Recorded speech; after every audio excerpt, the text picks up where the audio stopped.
Hello, ate. Ang ganda-ganda mo naman. What's your name? Len po. Lenny? Len. Lem?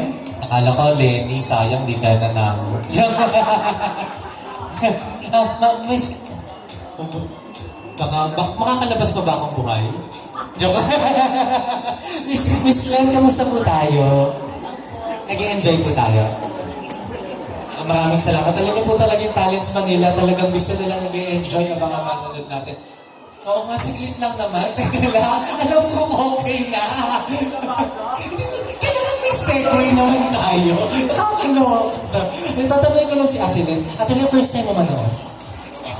First time lang. Uulit-ulit, manonood ulit? Yay! Maraming salamat ulit! At dahil dyan, hindi ko na po patatagalin pa. Dahil excited na rin ako makita sila. Tulad nga po na sinabi ko, ito ang pinaka-paborito kong segment. Nakakaloka at pinangunahan talaga ako.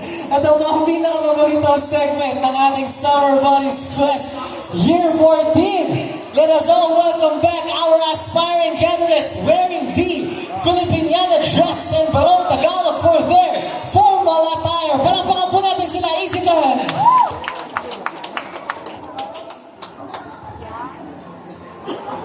Tapos ang formal.